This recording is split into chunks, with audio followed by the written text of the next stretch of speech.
रजत, clinical practice में हम देखते हैं कि पेशेंट जो कंप्लेंट करते हैं कि मुझे कई सालों से कॉन्स्टिपेशन है और जिसके कारण मेरे दिमाग में ऐसे भारीपन लगता है, थोड़ा कन्फ्यूजन लगता है, जिसको ब्रेन फॉग भी कहा जाता है, तो ये कितपत सच है और आप कैसे देखते हो इन पेशेंट्स को? तो चेतन, ये एकदम कॉमन प्रॉब्लम है। कॉन्स्टिपेशन से कई सारे लोग ये सेम सिम्टम्स बोलते हैं। तो इसमें अगर मैं बोलना चाहूँगा तो जो हमारे इंटेस्टाइन में कॉन्स्टिपेशन होने के वजह से जो बैक्टीरिया का फ्लोरा चेंज होता है, मतलब अच्छे और ख़राब बैक्टीरिया का प्रोपोर्शन जब भी बिगड़ जाता है, ऑब्नॉक्शियस और ख़राब टाइप के बैक्टीरिया जब भी बढ़ते हैं, उसके कारण सर्टन केमिकल्स बढ़ते हैं विच कैन अफेक्ट द मेंटेशन। तो कॉन्स्टिपेशन होने की अलग अलग वजहें हैं जिसके बारे में हम डिटेल में बात करेंगे in maybe some subsequent videos.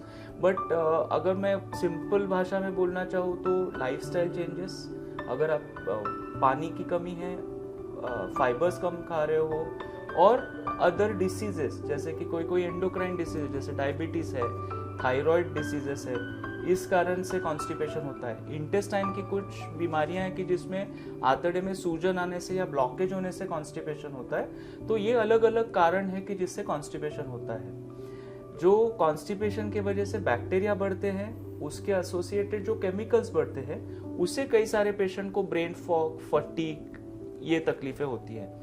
तो ये रहा constipation from a gastroenterologist perspective. लेकिन इसका चेतन एक लिवर एंगल भी है, इफ आई एम करेक्ट।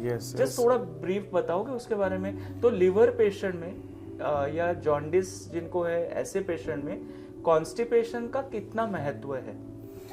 ये बहुत ही इम्पोर्टेंट एंगल है। इनफैक्ट जैसे कि हर्षद ने अभी बताया कि कॉन्स्टिपेशन की वजह से बैक्टीरियल फ्लोरा चेंज होता है, जिसकी वजह से इंटरनल मेटाबॉलिज्म चेंज होता है और कुछ प्रोडक्ट्स रिलीज होते हैं इंटेस्टाइन में। और वो जो प्रोडक्ट्स होते हैं नॉर्मली लीवर उसको प्रोसेस करता है, हेल्दी लीवर।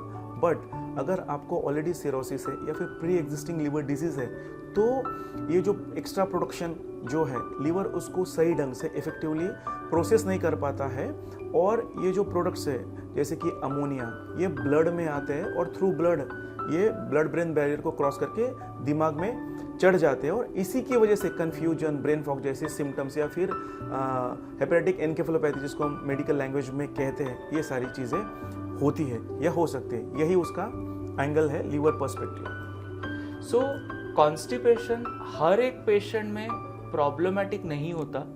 स्पेसिफिक सिम्टम्स है जिससे weight loss, stomach pain, loss of appetite, stool में ब्लड आना, ऐसे सिचुएशन में उसको इन्वेस्टिगेट करना ज़रूरी होता है, हर पेशेंट में नहीं।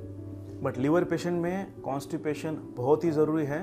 तो अगर आपको लिवर डिजीज़ है और आपको कन्फ्यूजन है, लैक ऑफ कॉन्सेंट्रेशन है, बिहेवियरल चेंजेस है, मेमोरी लॉस है, फॉरगेटफुलनेस है, तो डेफिनेटली ये early signs of liver coma हो सकते हैं। तो इन पेशेंट्स को जल्द से जल्द डॉक्टर के पास डॉक्टरी सलाह के लिए आपको लेके जाना चाहिए, इसको इग्नोर नहीं करना चाहिए। सो अगर आपको कॉन्स्टिपेशन है तो do like, share, subscribe this video. अगर आपको कॉन्स्टिपेशन है और साथ में लिवर डिजीज भी है, तब भी आप इसको लाइक करो, शेयर करो, कमेंट करो और सब्सक्राइब करो। Thank you.